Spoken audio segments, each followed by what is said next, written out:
X, on YouTube, on Rumble, on Facebook. It's good to see you all. We, like most of you today, are in the middle of the big storm. So our internet's been a little glitchy in the lead up to this show during pre-production here. So we're crossing our fingers, hoping that the connection stays steady enough to present this live to you, to sit here with you and break down what we are going to be breaking down today. But in the event that the internet becomes too much of an issue, if we are forced to cut off or if the internet drops, what's going to happen is we will then record the show and we'll upload it to all the platforms after that. So if for some reason you lose me, that's what happens. Or that's what happened. It's the internet, and we will, of course, bring you the full show just a little bit later today. Hoping that doesn't happen, though, because we are connected live, and I assume I'll ask people who are joining us if you can see me okay, if the quality of the shot, if it's pixelated or if it's clear, and if you can hear me all right. Hopefully, hopefully everyone gives me the thumbs up, and we will proceed. What the show is going to be today is very simple. We are going to walk through a timeline of what happened to Alex Pretti in Minneapolis, Minnesota. We're going to address people's concerns, a lot of narratives, a lot of comments, not just from people on the left, from people on our own side, on the right. We're going to talk about people's points and their questions. Oh, good. A lot of people are saying clear, good to go. 5 out of 5. You're good. Someone says clear, but my eyes are bad. Listen, that works in my favor. Okay, I'm glad everyone can hear. All right, like I said, hopefully the internet will hold out, but if not, you can blame the storm.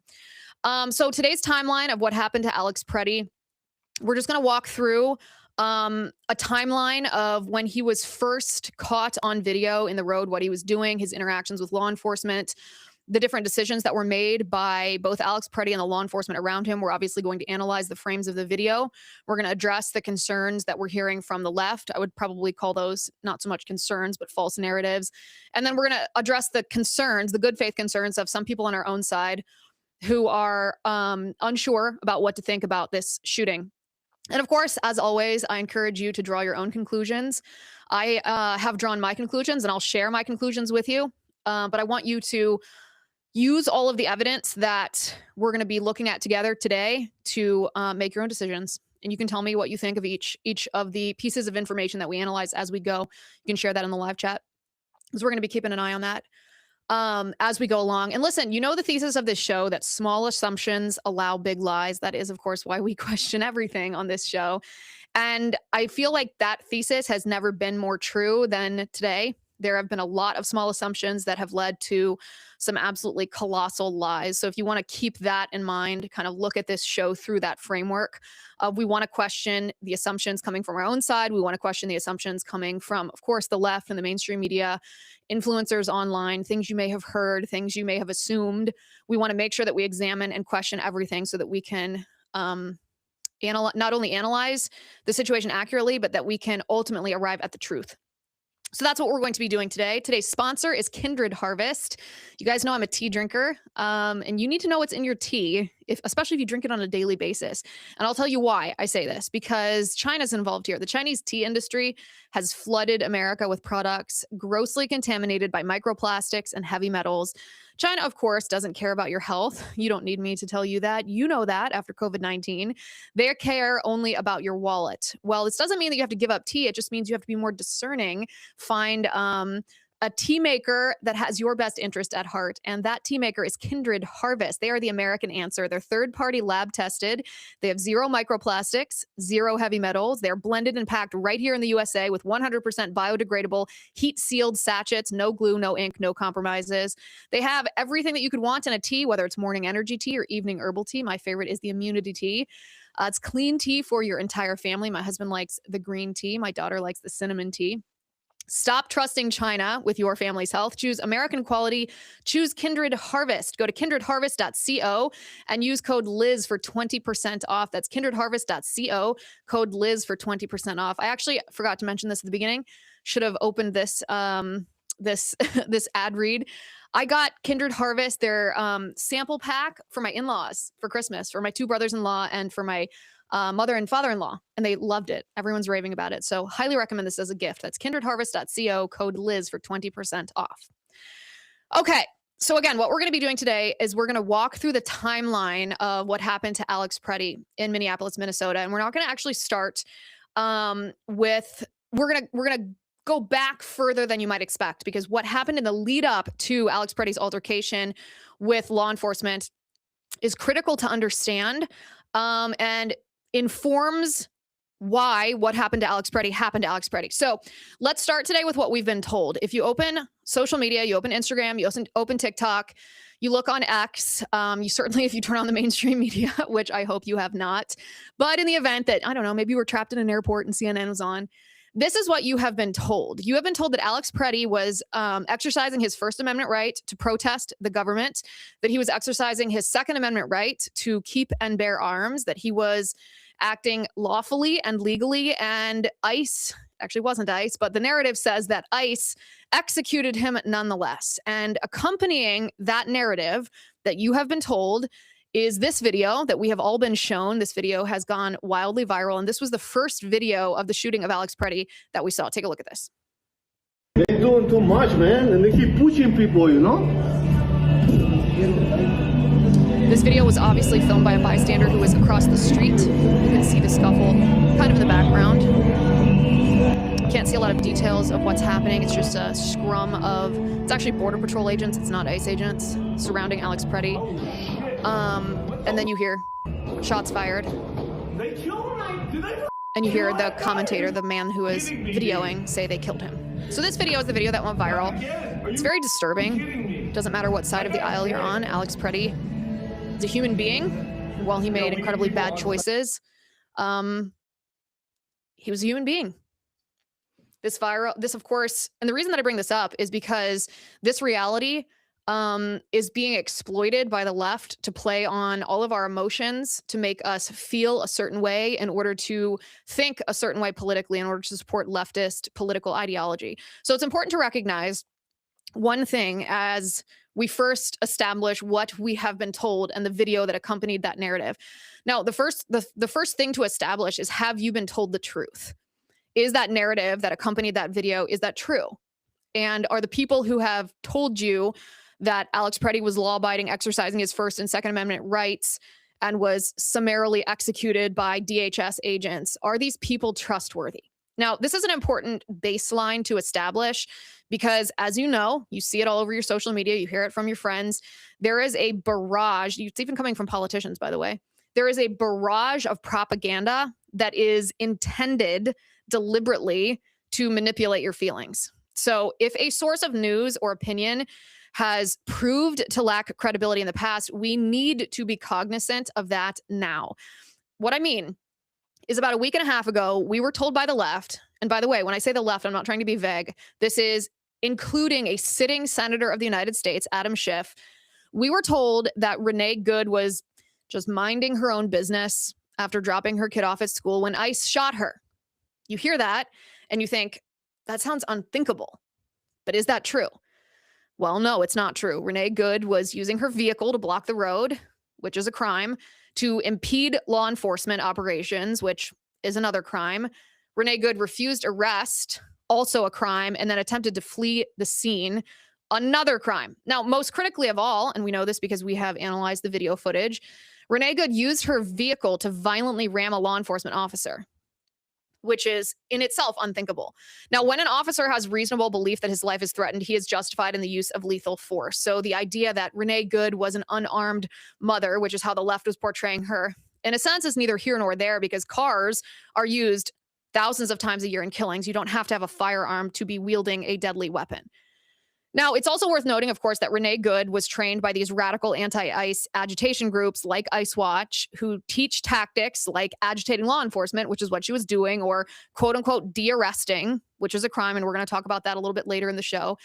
But moreover, they convince gullible people like Renee Good to commit crimes that put themselves in harm's way.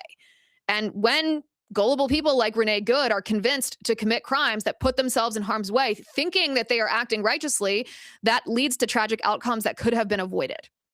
All of this to say, the initial narrative that we were told that ICE executed an innocent mother, that was false. That was completely false. Now, likewise, just days ago, we were again told by the left, and this is from CNN to Kamala Harris, that ICE had arrested a 5-year-old child and used that child as bait for his parents, which also sounds horrendous, doesn't it? Well, was that true? Again, it was not true. The truth is that the child's father, who was an illegal alien, ran away and abandoned his child. Poor child. The ICE agents then took the child to McDonald's to comfort him because his father had abandoned him. They took him out of the cold. Then they took him to his mother, who refused him at the door. She refused custody. She refused her own son. So then ICE transferred the poor child to where his father was being held. And yet we were told by the left, and we still are, people are still propagating this false narrative that ICE are the monsters. But in reality, the monsters are the 5-year-old's parents who cruelly abandoned him. Now, why do I bring this up now when we're talking about Alex Pretti?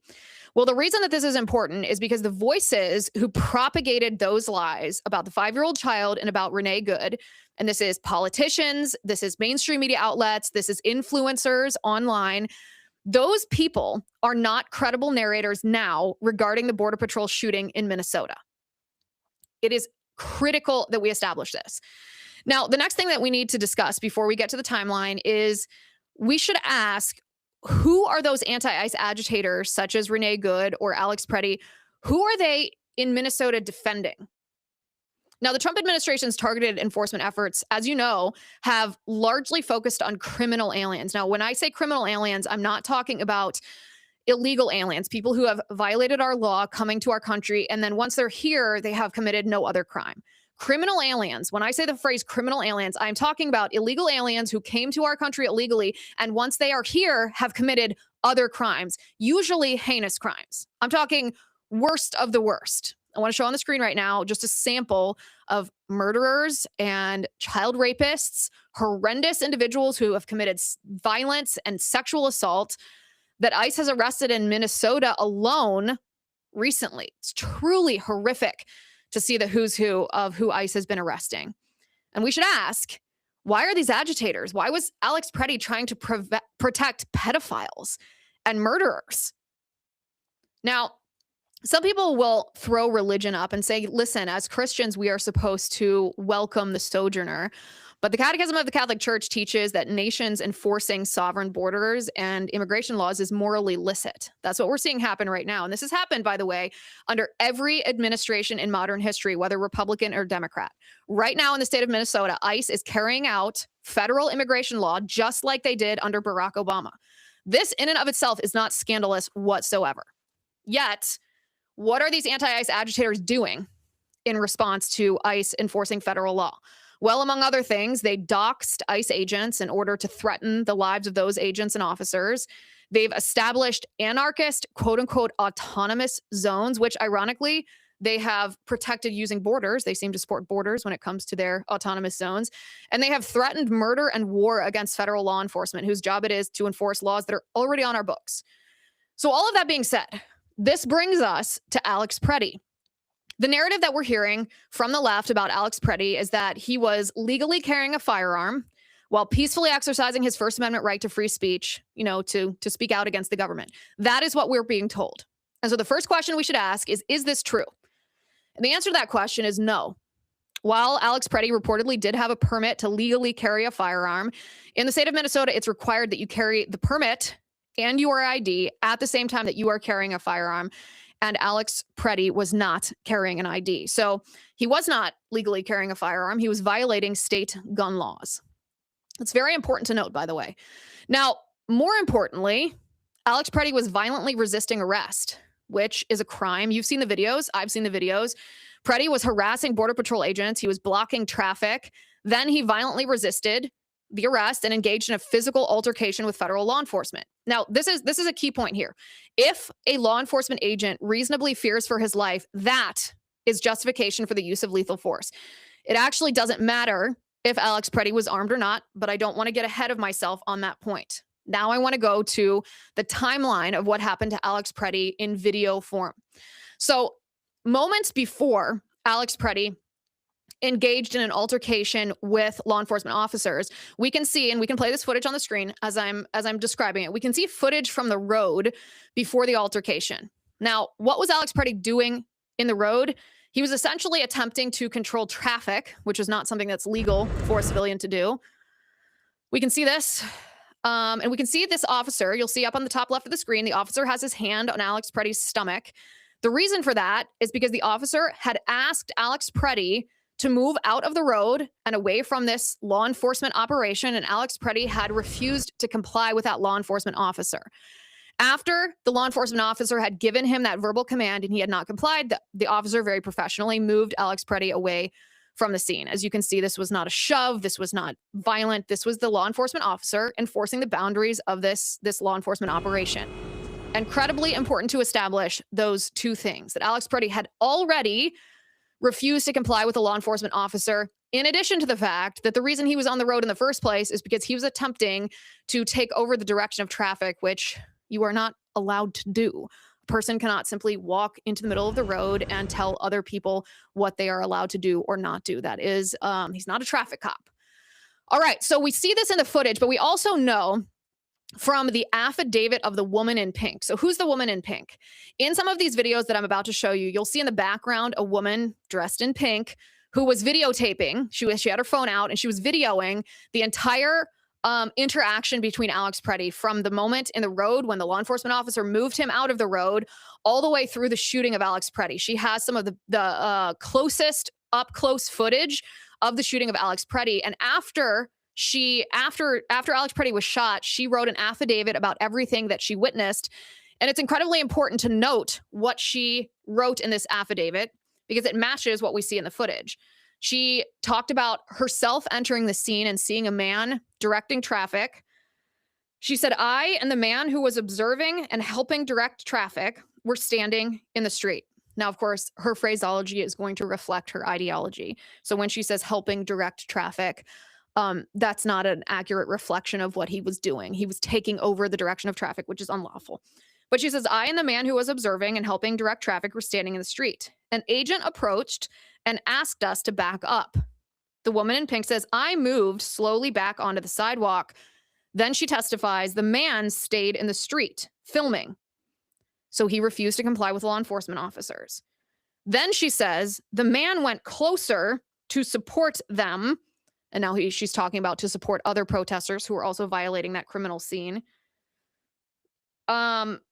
This is incredibly important because it matches the description, or it matches the video footage that we just watched. Okay, so then we come to the first altercation between Alex Pretti and the officer. Now, the background, the context of what's happening in this video that you're about to see is law enforcement was attempting to clear the road because these anti-ICE protesters have no right to block traffic, create an illegal blockade, or take over the control of traffic. And there was a female anti-ICE agitator who was not complying with the officer's commands to remove herself from the scene. And so the officer, the law enforcement officer, removed her. He shoved her. He pushed her. And you will see that after the law enforcement officer pushes this woman out of the road, Alex Pretti reinitiates physical contact with the officer by putting his hands on the officer. Let's take a look at this one.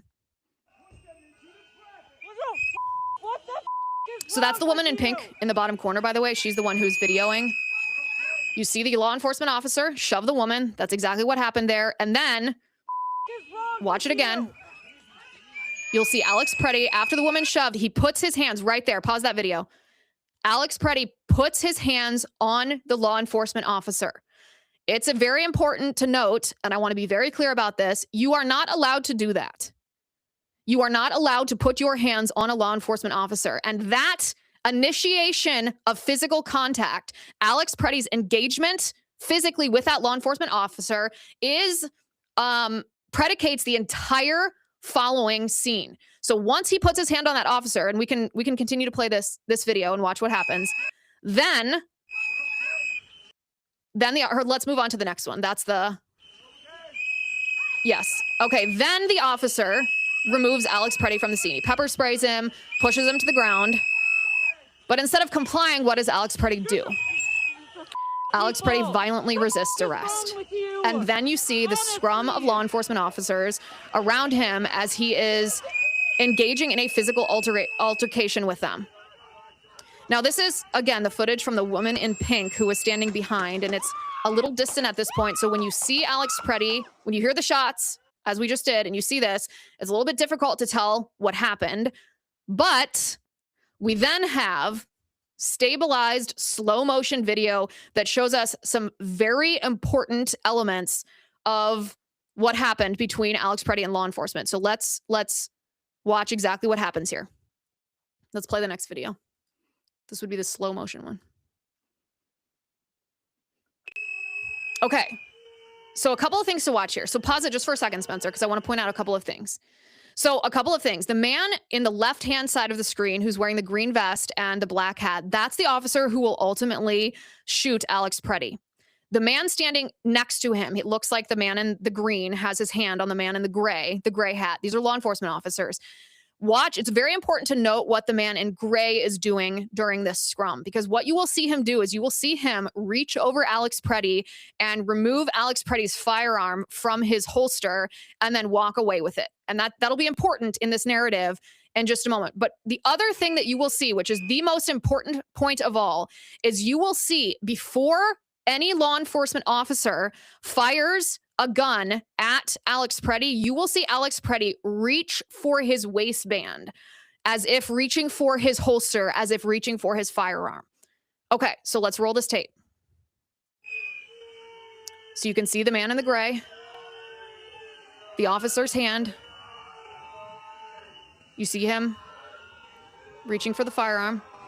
Then you see the man in green, the law enforcement officer drawing his gun. Now listen very closely for the sound of the first shot.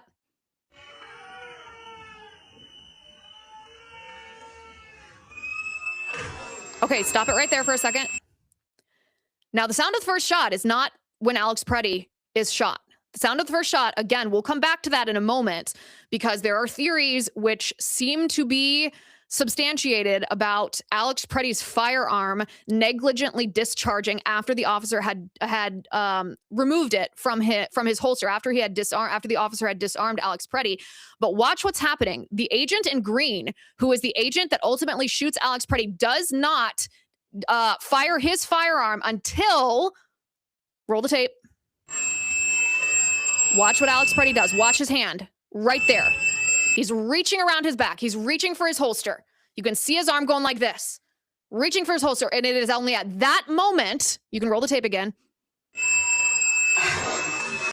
It is only at that moment that law enforcement shoots him. Okay. All right. So now I want to show, you can stop this video for a second, Spencer. Now I want to show an even closer up video of what Alex Pretti was doing with his hand before he was shot, and that served as the impetus for law enforcement to engage him with lethal force. So let's show the red circle video. Okay, so what you're seeing on the left, pause it just for a second. On the left, you could see a circle circling an item in Alex Pretti's hand. It's unclear what that item is. If the officer in gray had disarmed Alex Pretti, that might not have been his firearm. I don't know if that's his phone. It looks a little bit too big to be a phone. I don't know if that's a magazine that he mistakenly grabbed thinking that he was still armed. There's no way of knowing if Alex Pretti was aware that law enforcement had disarmed him or not. It doesn't appear that he was aware of it. There's also the assumption, of course, when a person is armed, there's always the question of, are they armed with more than one firearm? It's a pretty likely assumption that they could be. Regardless, he reached for something and grabbed something with his hand. So now that you see that still on the left-hand side of your screen showing Alex Pretti's hand back by his holster gripping an object, I want you to watch the right side of the screen, the slow motion that shows exactly the motions that Alex Pretti makes before law enforcement fired upon him. Go ahead and roll the tape. So you'll see him reach back. There you go. He reaches for his holster and pulls something out, and it is at that moment that law enforcement fires their shot. Now, it's not the first shot that you hear in the videos. It's not the first shot. Now, what was the first shot? Where was the first shot? Who fired the first shot? Well, there's a theory, and it's a theory that we'll show this video in just a moment. There's a theory that the firearm that Alex Pretti was carrying after the agent in gray seemingly disarms Alex, that there was a negligent discharge of that firearm. And I have to tell you, when I first heard this theory, I didn't find much substantiation for it until we have this, until we came across this video of the officer in gray holding Alex Pretti's firearm. And there does appear to be, this is in perfect sync with the sound of that first shot, there does appear to be a kickback of that firearm. The agent reacts to that kickback, in addition to the fact that there's gray discharge coming out of the gun. So let's watch this for a second. Go ahead and roll the tape. Okay, so you see that. It's so quick. We're gonna have to watch this about 5 times. That is the agent, the man in the jeans and the gray. He's carrying in his right hand Alex Pretti's firearm, and you'll see right there at the exact moment when you hear the sound of the first shot, you not only see that blur of the firearm being discharged, you see a kickback of the firearm. You see, I mean, this is a strong man, this is a law enforcement officer, and you see his shoulder move back because of the impact of the kickback. Now, the question, of course, is what is the implication of this? If the very first shot that was fired was a negligent discharge by Alex Pretti's firearm in the hands of the law enforcement officer, does this change the justification of the shooting in any way, shape, or form? And to answer that question, I would take you back to the video that we saw immediately prior to this, the video with the red circle. Now, I want you to listen. When we watch this video again, I want you to listen for the sound of the first shot, and then I want you to listen for the sound of the second shot. And I want to note, and I know this all happens so quickly in a matter of milliseconds, I want you to note what happens in between those two shots. And the reason that I'm saying this is because there are commentators on both sides of the aisle who are contending that the officer in green, who ultimately shoots Alex Pretti, shot Alex Pretti only in response to the negligent discharge of Alex Pretti's firearms in the hands of the officer in gray. But the video, when you slow it down and you look at the various elements, paints a very different story. So remember, we're going to watch this. We're going to listen for the sound of the first shot. We're going to listen for the sound of the second shot, and we are going to identify the action that happens in between those two. Go ahead and play the tape.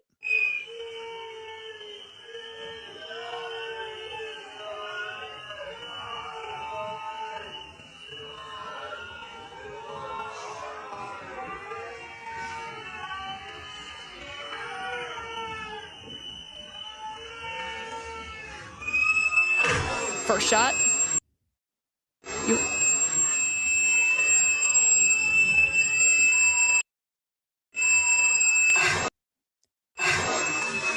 Second shot.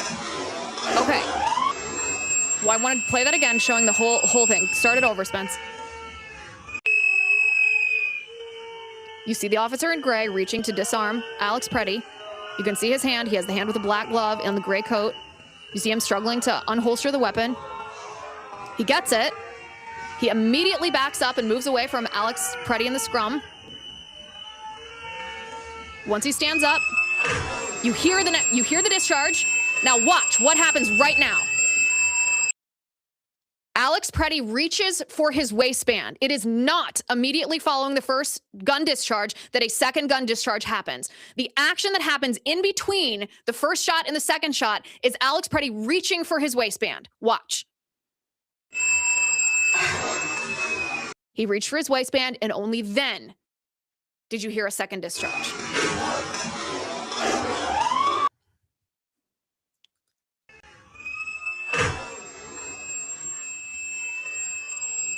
You can see it happening again. This is the red circle video. He reaches for his holster. It's unmistakable. And you have to remember, as a law enforcement officer, you are not obligated to wait until you are shot in order to respond with lethal force.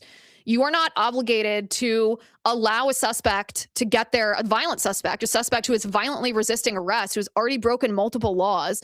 You are not obligated to allow them to reach their firearm before you neutralize that threat. So this brings us to sort of the moment of truth. You, of course, are free, and I highly encourage you to draw your own conclusions. I want you to look at the information, and I want you to ask yourself, what did I see? I want you to mute the noise of all the social media accounts that you follow. I want you to look at this video. You have eyes. You can see as well as I can. You can see Alex Pretti reach to his holster as if attempting to draw a firearm. And yes, it appears, we've seen this video, that the officer in gray, perhaps had disarmed him. I think that's fairly well substantiated at this point. We have no idea if Pretti knew that he had been disarmed or whether he was carrying another firearm. And honestly, the answers to those two questions, don't really matter, because what is crystal clear is the officers had yelled gun, which was accurate. That seemingly was the cause of the officer in green drawing his firearm, although it did not follow that he immediately fired that firearm. And in the milliseconds that followed that, Pretti reached for his waist. Ask any law enforcement officer. That is a classic signal to law enforcement that a violently resisting suspect is attempting to draw a firearm. And why would Alex Pretti be drawing a firearm or attempting to draw a firearm or reaching for his holster while violently resisting? There cannot be the presumption of peaceful protesting when a man is in the middle of a scrum, violently resisting arrest, breaking multiple laws. As I said a moment ago, a law enforcement officer is not required to wait to be shot himself before he responds to a threat. He must merely have reasonable belief that his life is in danger to use lethal force. And reasonable belief is not simply his own belief, but a belief that would have been reasonably held by anyone in his situation. Now, here's the edgy point. Regardless of whether Alex Pretti, the violent agitator, was armed or not, violently fighting law enforcement puts officers in danger, and they will defend themselves with lethal force if they reasonably fear for their life. That is not scandalous. The entirety of the conclusion about whether the shooting is justified or not actually doesn't hinge on whether Alex Pretti was in that moment reaching for his gun. He was threatening the safety and the life of these law enforcement officers, and they responded accordingly. It didn't have to happen. Alex Pretti could be alive today if he had complied with law enforcement. But he chose not to. He chose to recklessly endanger his life. Now, that brings me to my own conclusion. I think it's important in my conclusion to establish the 5 things that Alex Pretti did. He started by impeding or trying to take over control of traffic patterns, which is against the law. Alex Pretti then ignored law enforcement commands to back up out of the road. And shortly thereafter, he put his hands on law enforcement, reinitiating physical contact. And by the way, I know there's some people who are saying Alex Pretti was just trying to come to the aid of a woman who had been pushed by law enforcement. Well, no, what he was doing, in fact, was called de-arresting. It's a tactic taught by these radical anti-ICE groups where a third person who is not involved in a law enforcement and suspect interaction tries to agitate the law enforcement officer to the point where the suspect who is facing arrest can get away. It's a crime that's being committed. That's what Alex Pretti was doing when he put his hands on law enforcement, reinitiating that physical contact. Now, it was that physical contact that he initiated that caused law enforcement to pepper spray him and push him to the ground, at which point Alex Pretti still did not comply. He violently resisted arrest. Now, you have to remember, Alex Pretti was not lawfully carrying a firearm at the time. This is not a Second Amendment issue because he did not have a gun or he did not have an ID on him, which is a requirement in the state of Minnesota. Even if you have a permit to carry, you have to carry your ID with you at the time that you are carrying the firearm. And Alex Pretti was not doing that. Alex Pretti then, as you saw in those videos, reached for his holster during his violent resistance of arrest, which is a classic textbook signal to law enforcement that he was a threat to their lives. Those are the facts. You can see the video as well as I can. You can state, as we all should state, that any loss of life is tragic, but it didn't have to happen.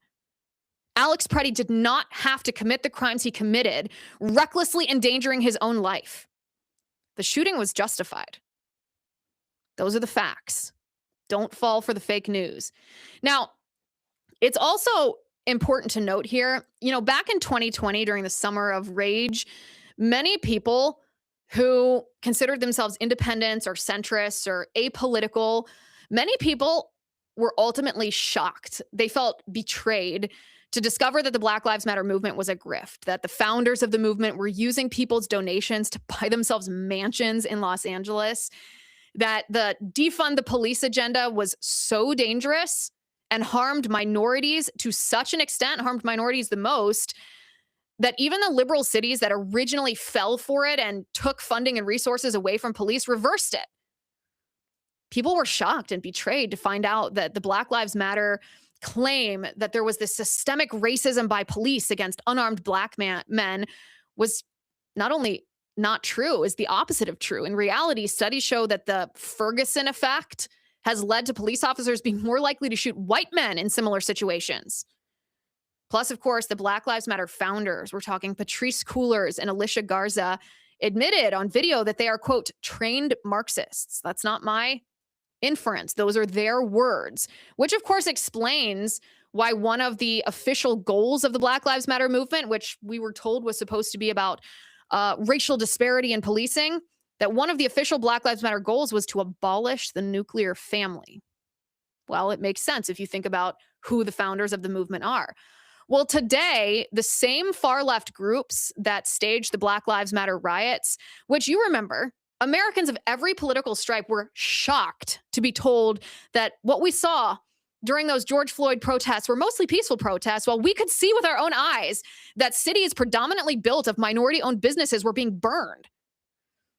Those same radical left groups behind the Black Lives Matter riots of 2020 are behind this coordinated criminal interference and obstruction of law enforcement activity in Minnesota. We're talking groups like ICE Watch and PSL, which is the Party of Socialism and Liberation, the People's Forum. The money funding these groups it's coming from George Soros and Roy Singham. They hide their money in a web of innocuously named leftist groups that funnel money and tactics and training and coordination to people like Alex Pretti. Alex Pretti, it has been reported, was a member of one of these anti-ICE signal groups that coordinate just the kind of criminal law-breaking activity that he engaged in. All of this to say, there's a lot of propaganda out there right now. And the point of that propaganda is to deliberately manipulate your emotions to make you think certain things are true that aren't true. But the simple reality is this. If Alex Pretti had not violently resisted arrest, he would be alive today. It is incredibly important to weigh who is telling you the truth. The simple reality is, if Alex Pretti had not violently resisted arrest, he would be alive today. Now, there's a couple of other things that I would like to address as we make our way through this show. There's a lot of leftists on social media, particularly on Instagram. It seems particularly concentrated among women in their 30s and 40s, who are posting things like, I spent the whole day crying, how are you regulating your nervous systems, my friends? And it's important to note that these same individuals who are neglecting to investigate the facts of what happened in the Alex Pretti shooting are also neglecting the reality of how many people, American citizens, innocent American citizens, are murdered every year by illegal aliens. And I want to show this post from Tim Pool. He posted this earlier today, and it's quite striking if you think about the ramifications of this. It's a chart that says deaths from ICE versus death from illegal immigrants per year. As you can see, on the left is the number of deaths from ICE. It's barely visible because they barely exist. Deaths from ICE barely exist. And then on the right, you see this enormous blue line that extends upwards past 400. There's no definitive accounting of how many homicides are committed by illegal aliens in our country every year. The only state that tracks this is Texas. They're the only state that tracks immigration status as part of their crime statistics.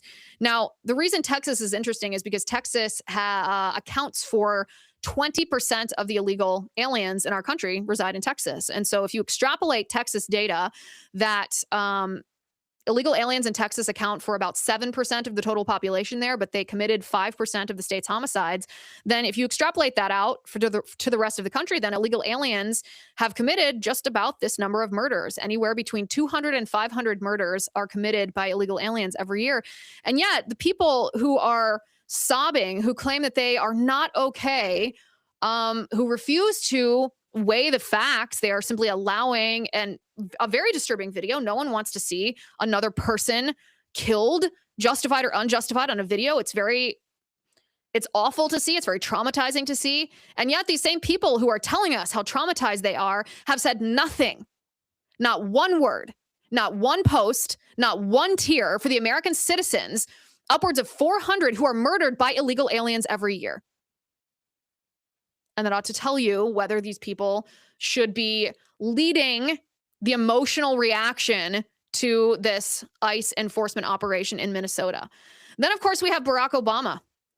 Barack Obama made a post on X last night that has been viewed by 36.5 million people. That's a lot of people. And this is what he said. He said, the killing of Alex Pretti is a heartbreaking tragedy. It should also be a wake-up call to every American, regardless of party, that many of our core values as a nation are increasingly under assault.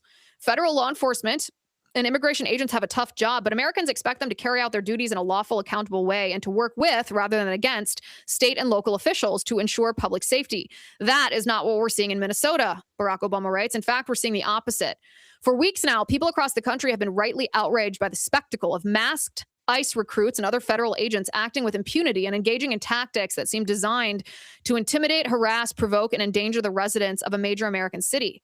These unprecedented tactics, which even the former top lawyer of the Department of Homeland Security in the first Trump administration is characterized as embarrassing, lawless, and cruel, have now resulted in the fatal shootings of 2 U.S. citizens. And yet, Barack Obama writes, rather than trying to impose some semblance of discipline and accountability over the agents they've deployed, the president and current administration officials seem eager to escalate the situation while offering public explanations for the shootings of Mr. Pretti and Renee Good that aren't informed by any serious investigation and that appear to be directly contradicted by video evidence.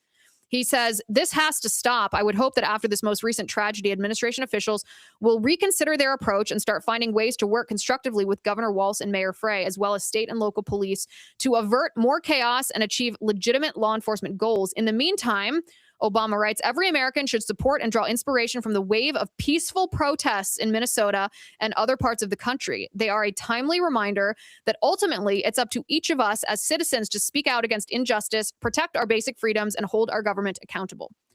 This is what Barack Obama says.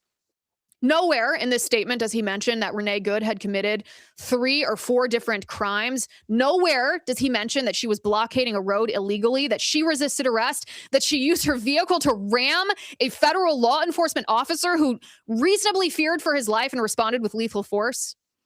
Barack Obama just neglected to mention that. Nowhere does the former president of the United States mention that Alex Pretti was illegally trying to control traffic, that he had refused to comply with a law enforcement order, that he then reinitiated physical contact with a law enforcement officer trying to, quote, de-arrest one of his comrades. He then violently resisted arrest and finally reached for his holster as if to draw his firearm. The former president of the United States simply neglected to mention any of that. Moreover, the former president of the United States neglected to mention that the reason these law enforcement agents are wearing masks is because the anti-ICE agitators, the coordinated criminal interference of the enforcement of federal law, these agitators are doxing ICE agents. They smashed a hotel in Minneapolis last night because they thought ICE agents were sleeping there overnight. They pushed an ICE agent to the ground, assaulting him. And Barack Obama calls these peaceful protests?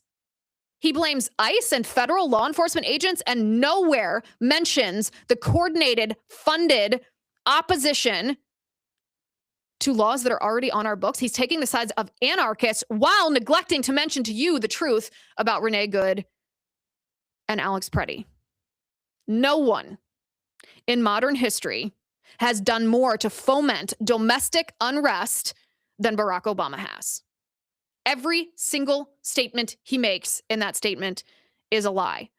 Now, of course, we're also hearing a narrative from some political leaders on the right, from FBI Director Kash Patel and Department of Homeland Security Secretary Kristi Noem, defending the shooting of Alex Pretti on the grounds that he shouldn't have brought a gun to a protest. They're acting like that was enough justification for the shooting of Alex Pretti, and I completely disagree with this take for multiple reasons. First of all, this in and of itself would be an anti-Second Amendment argument, you are in fact allowed to bring a firearm. If you are lawfully carrying that firearm, you are allowed to bring that firearm to most protests, unless it's in a venue that specifically prohibits it. So the idea that Alex Pretti had committed some gross crime because he attempted to bring a firearm to a protest is not the problem here. That's not it. The problem is that Alex Pretti was not carrying lawfully, that he physically engaged in an altercation with law enforcement, that he violently resisted arrest. The problem is that he didn't comply with law enforcement orders. The problem is not that he owned a firearm. The problem is what he did while carrying that firearm. And conservatives, particularly in elected office, should be much more careful with their words, because not only is that simply not a true contention that that's the biggest problem with Alex Pretti's behavior. The biggest problem was that he violently resisted arrest and reached for his holster.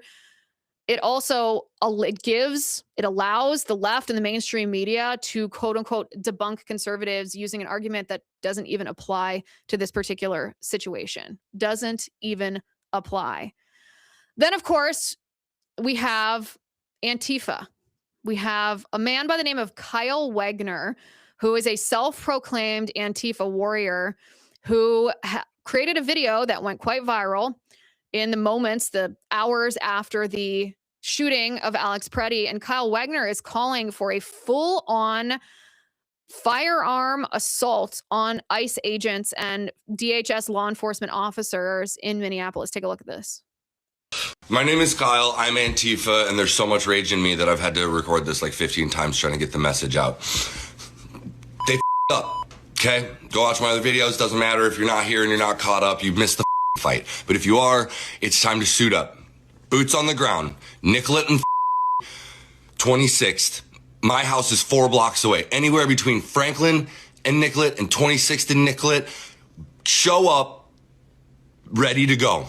Okay, not talking about peaceful protests anymore. We're not talking about having polite conversations anymore. I am talking specifically to my followers. This is everything I have talked about, and this is exactly what I said was going to happen. This is exactly what I said was going to come when we didn't go and march on Whipple with guns. Sorry, but welcome to America 2026, where Second Amendment is the only thing that's going to keep you protected from literal Nazi gunmen that are killing innocent people in the street with impunity. This is not a joke. There's nothing fun to chant about it.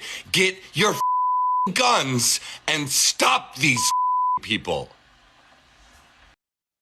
That is what federal law enforcement is up against. And that's what up against. And that is why when people, and several people have said this to me over this weekend, when people suggest that there is a both sides aspect of this, that we need to collectively turn down the temperature, my response to that is, but there's only one side.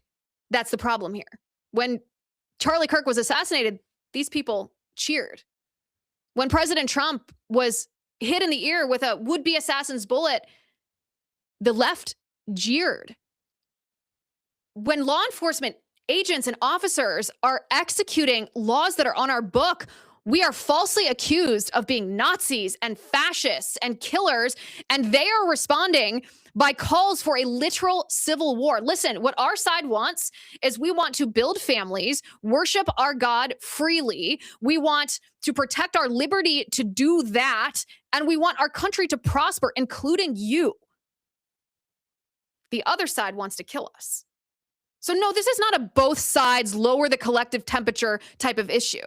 This is a systemic problem with the diabolical communist ideology of the left.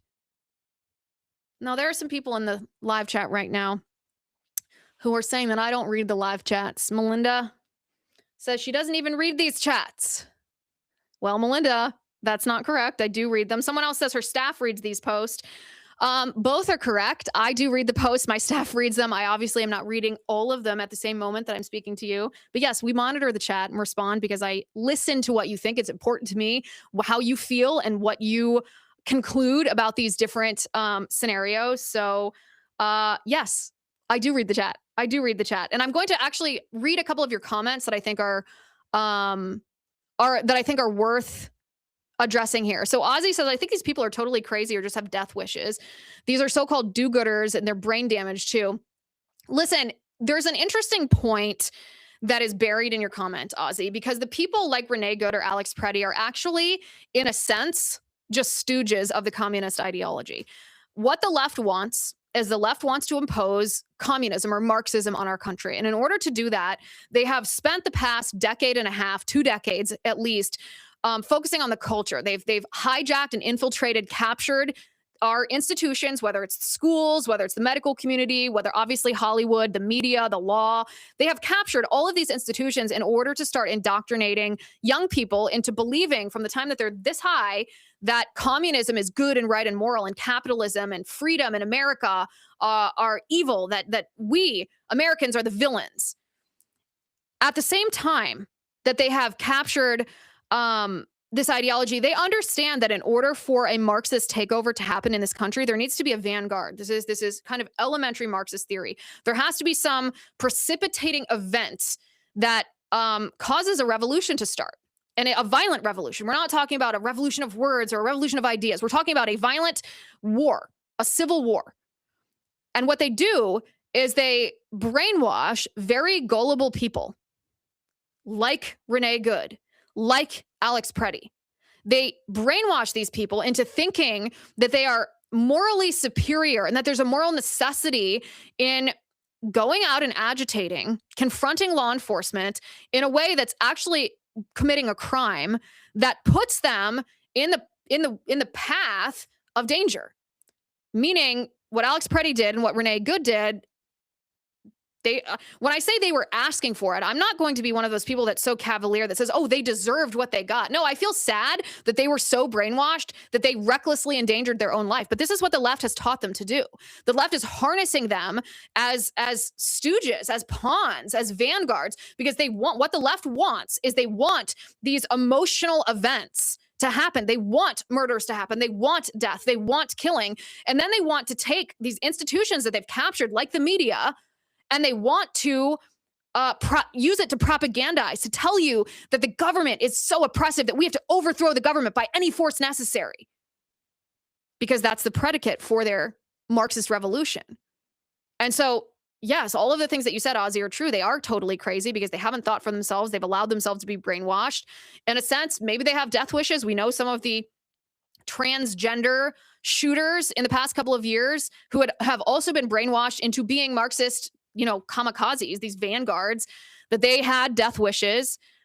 They do feel like they're do-gooders because that's what they have been taught, and it leads to this tragic outcome. Now, Melinda says, from what I see, Alex Pretti's arm goes way past his side to the back. You don't even see the bottom part of his arm. Did he have another gun or a knife that he was pulling? We don't know the answer to that yet. I believe that the Department of Homeland Security has released a statement that says that several of the officers, I'm not sure which ones, if it was the officer in gray or the officer in green, I don't know yet, had their body cams turned on during this altercation, during this shooting. So I would be hopeful that we would see the footage from those body cams at some point. And we might be able to see the details. There are some unanswered questions. We're also having the Department of Homeland Security, a high-ranking official from the Department of Homeland Security, on this show tomorrow at 1 p.m. So make sure that you are subscribed, that you have notifications sent, because you're not going to want to miss that. We're going to be asking really pointed, really, really important questions, really detailed questions to try to get some answers that we don't know. Again, regardless of whether he had another gun or a knife, or whether he was reaching to his waistband, behind him, to his belt, we can watch the video, and I know it's playing on the screen right now. He definitively had something in his hand. He was pulling something. And that, of course, is what's pertinent. Even if he had nothing in his hand, if he so much as reached behind him like that, it's that motion that signals to law enforcement that he could be about to pull something, and they have no obligation to wait to be shot to find out what it was that he was going to pull. Okay. The next comment from Trump Whoppers 1984 says, you are seeing what you want to see, Liz. You looked at this frame by frame and you don't want to see that the officer knew the gun was secured and who secured it. Why ruin your reputation over this? Well, that's incorrect on many fronts. First of all, I have watched these videos probably 1,000 times because I want to pursue the truth. The truth is what's most important to me. obviously believe in mass deportations. You've watched the show enough to know that. I think our country's great. I don't think that everybody on our own side always does the right thing. You've heard me criticize Pam Bondi, have you not? I also, while I think law enforcement officers are generally doing the right thing, there are certainly law enforcement officers who are not good people, who are bad apples. And I do my best to objectively analyze any such case as this, because if there is a bad apple or an agent or an officer who is supposedly on the side of law and order who has violated the law, then I would be the first one to call that out, because it is, first of all, it's just morally wrong. That's not justice. But second of all, it would, of course, be detrimental to the overall political cause of mass deportations if we had people on our side who are violating the law. So I look at this and no, I don't see what I want to see. I don't want to see a violent leftist agitator who's been shot. I don't like watching these videos. He, of course, God created him, Alex Pretti, in his image, and Alex Pretti made bad decisions. And I'm not going to sit here and cheer for the death of any person, even if that death or the shooting was justified legally. It does not make me happy. I do not come to these scenarios with a preconceived bias or a preconceived outcome. I objectively look at the facts and allow the facts to lead me where they will. When you make this comment, you said, you, talking about me, looked at this frame by frame and you don't want to see that the officer knew the gun was secured and who secured it. I would ask you, how do you know what the officer knew? That's one thing that I was extremely careful in my analysis today, is not putting thoughts into the people who were involved in this, into their minds. We don't know the motives. We don't know whether Alex Pretti knew that he was disarmed. We don't know whether the other officers knew that he was disarmed. Maybe they did, maybe they didn't. We don't know that yet because we haven't heard their words from their body cam footage or heard their testimony. We don't know. And so going back to the thesis of this show, that small assumptions allow big lies, that's a pretty big assumption that you're making, that the officer knew the gun was secured and who secured it. You don't know that for a fact. And what I'm going to deal with right now is only what we can establish for a fact. We may get more information in the days and weeks to come. I hope we do get more information, and it's possible that that information will change the analysis and the conclusions that we have drawn today. But I am not going to play around with assumptions that are not substantiated with anything that can be proved definitively. You don't know that the officer knew the gun was secure and who secured it. You are making that as an assumption, and it's those types of small assumptions that can leave you vulnerable to bigger lies, like this shooting was unjustified or ICE are monsters. In regards to your comment, why ruin your reputation over this? I'm not worried about that. What is your name? Trump Whoppers. I'm not worried about that, Trump Whoppers. I do my best to be honest. I know that that is the most important currency. And I have spent now, what is it, 50 minutes?